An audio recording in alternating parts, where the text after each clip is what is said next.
The scent of my mother's perfume, a soft blend of lily and vanilla, had always been my definition of comfort. It was the smell of safety when she'd kiss a scraped knee, the smell of home when I'd walk through the door after school. But on that overcast Tuesday afternoon, as I held the faded, unfamiliar photograph I'd found tucked inside her old, flour-dusted recipe book, that same, lifelong scent felt suddenly suffocating. The woman in the picture was young, her face tilted back in laughter, her eyes bright with a joy I'd never seen in my mother. She had my eyes, my exact smile, but her arms were wrapped around a man who was not my father. His face was handsome, unfamiliar, and he looked at her with an adoration that felt intimate, private, stolen. In that silent, sunlit kitchen, surrounded by the ghosts of 1,000 family meals, a single, terrifying question echoed, shattering the foundation of my entire life. If the woman who raised me has a past I never knew, a face I've never seen, then who is she? And if she isn't the woman I thought she was, then who in God's name am I? My mother, Eleanor, was the steady, gentle center of our world. My father, Robert, was a kind, quiet man, a history teacher whose passion was for the past, yet he never seemed to dwell on his own. Our life in a small, sleepy town in Vermont was one of comforting routines. Saturday morning pancakes, Sunday evening walks, the predictable rhythm of a life built on quiet love and unspoken understanding. My mother was a librarian, and our house was a temple of books. She believed stories held all the answers to life's questions, but she never once offered her own as a text to be studied. She was deeply loving, yet there was always a quiet reserve about her, a sadness that seemed to linger in her eyes even when she smiled.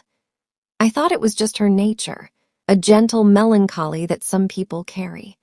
She had no family, she'd told me. No siblings, her parents long gone. She was an only child, an orphan in the world, who had found her family in my father and me. I'd painted this tragic, romantic picture in my head, a lonely woman who built her own fortress of love from scratch. I never questioned it. Why would I?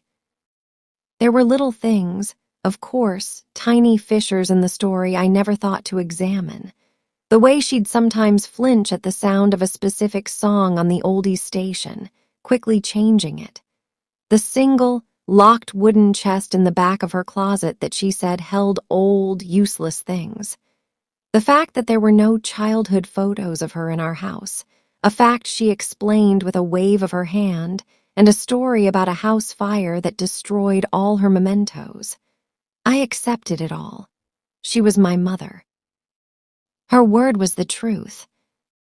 The catalyst for my search was her declining health, a diagnosis of early-onset dementia, a cruel thief that began stealing her memories in small, insidious ways. She'd forget a word, a neighbor's name, a recipe she'd made 1,000 times. It was the sight of her, my fiercely intelligent mother, struggling to recall the title of her favorite novel that broke my heart and ignited a desperate need in me. I decided I would piece together her history for her, a scrapbook of a life she could no longer fully remember. I wanted to give her back the stories she was losing. It was an act of love. I never imagined it would be the first step into a labyrinth of secrets. The trigger was her old, beloved recipe book. It was a leather-bound thing, stuffed with handwritten cards, clippings from magazines, and splatters of a lifetime of meals. I was looking for her famous chocolate cake recipe, the one she always made for my birthday, thinking I'd bake it to cheer her up. As I flipped through the well-worn pages, a small, stiff corner of paper, tucked deep within the section for preserves and jams, caught my finger. It wasn't a recipe. I pulled it out. It was a photograph, small and square, its colors faded with a distinct 1970s hue. The woman was unmistakably my mother, but a version of her I had never met. She looked to be in her early 20s, her hair long and free, not in the sensible bob she'd always worn. She was laughing, her head thrown back, her body leaning into the man who held her. He was tall, with dark, curling hair and a confident smile. He was not my father. The intimacy in their pose was palpable. This was not a casual friendship. On the back, in faded blue ink, was a single, haunting line.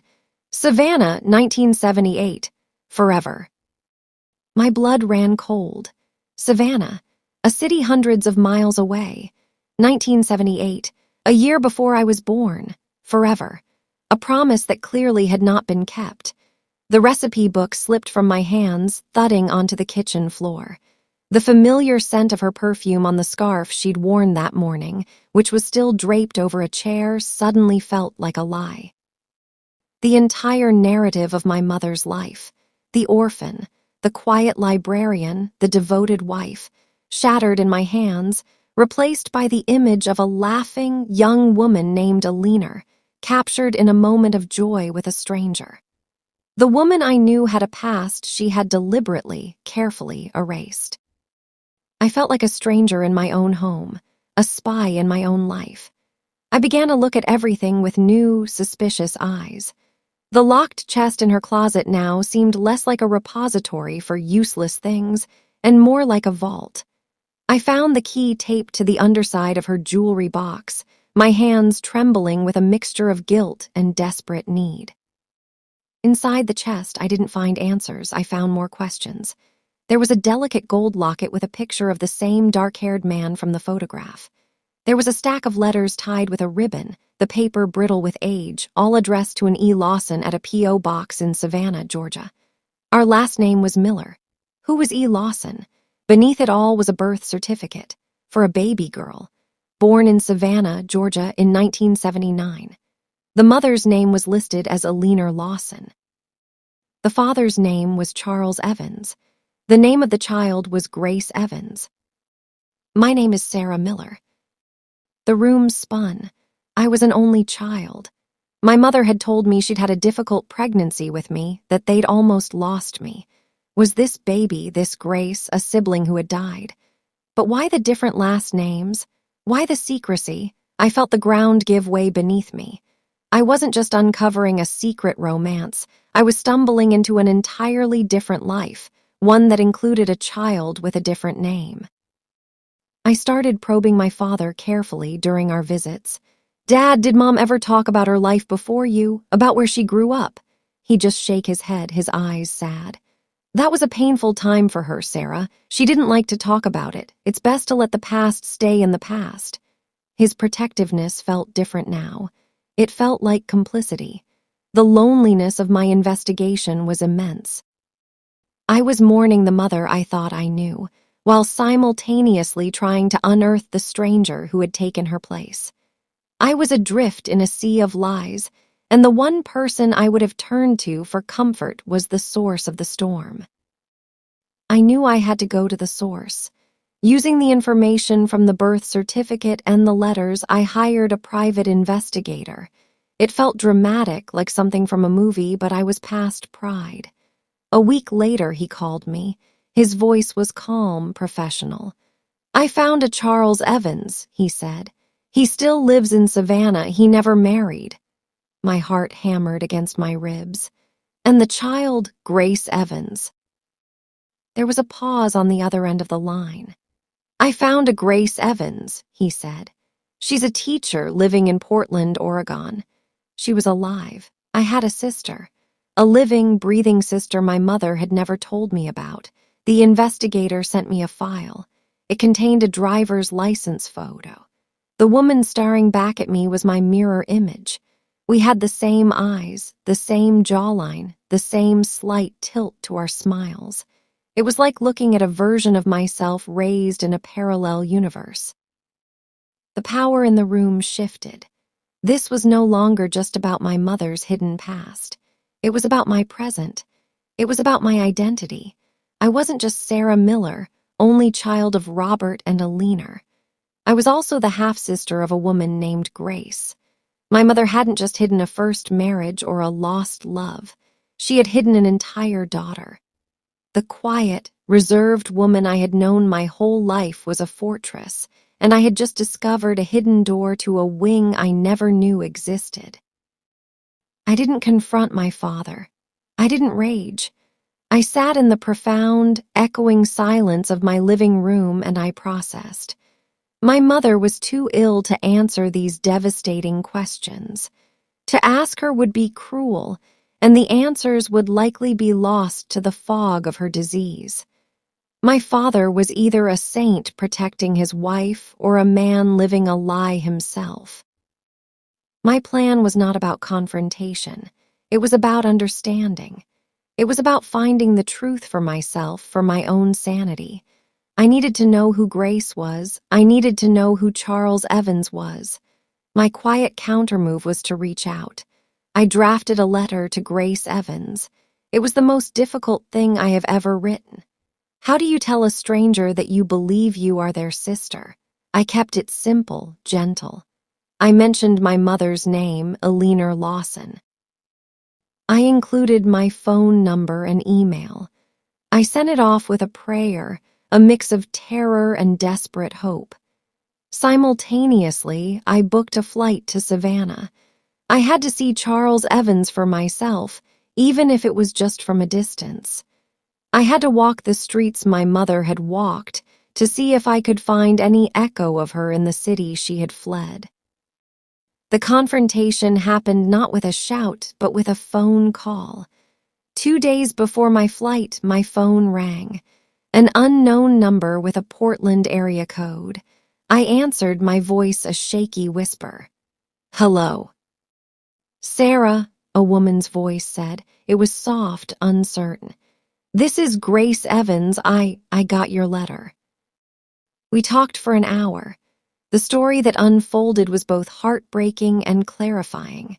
Her father, Charles, had been a young, aspiring musician. He and our mother, Eleanor, had been madly in love. She had gotten pregnant with Grace. Charles, overwhelmed by the responsibility, had left for a touring opportunity just before Grace was born. He'd sent letters, but our mother, heartbroken and proud, had sent them all back unopened. She'd raised Grace alone for the first 2 years, struggling immensely. Then, she'd met Robert Miller, a kind man on a business trip who offered her stability and a new life. He knew about Grace, and he wanted to adopt her to give her his name. But our mother, in a decision Grace could never fully understand or forgive, had given Grace to Charles's parents to raise. She had left with Robert to start a new life and had a new baby, me. "She chose you," Grace said, her voice thick with an old, profound hurt. "She chose a new life and a new daughter. She erased me." I flew to Savannah as planned. I stood outside a small, clapboard house and watched an older man, Charles Evans, now gray-haired but still with a hint of that handsome smile, water his roses. He looked ordinary. He wasn't a monster. He was just a man who had made a mistake decades ago, a mistake my mother had never allowed him to rectify. I didn't introduce myself. Some stories don't need a new ending. They just need to be understood. I went to see my mother. She was having a good day, lucid and calm. I sat with her in the garden. I didn't mention Grace or Charles. I simply held her hand. I saw her not as my mother for the first time, but as Eleanor, a young woman who had been left alone with a baby, a woman who had been offered a lifeline and in a moment of impossible choice had taken it, leaving a piece of her heart behind forever. The sadness I had always seen in her eyes now had a name. I have a relationship with Grace now. It is fragile and complicated, built on a foundation of shared betrayal and biological bond. We are slowly getting to know each other, two sisters from two different lives of the same woman. My father, when I finally told him what I knew, broke down and confessed he had always lived with the ghost of the daughter they left behind. He had urged my mother to reach out over the years, but her shame and guilt were a prison she could not escape. This real-life story taught me that the people we love are not the simple stories they tell us. They are complex, flawed, and carry entire worlds inside them that we may never fully see. I learned that the most profound truths are often hidden not out of malice, but out of a desperate human frailty, the inability to face a painful past. I lost the simple, perfect image of my mother, but I found a more complex, real, and ultimately more human woman in her place. The greatest inheritance is not a name or a story, but the courage to seek your own truth, even when it changes everything you thought you knew. If this emotional story about family, secrets, and identity has resonated with you, please share your own thoughts in the comments below. For more calm, reflective, real-life stories, like and subscribe. Thank you for listening.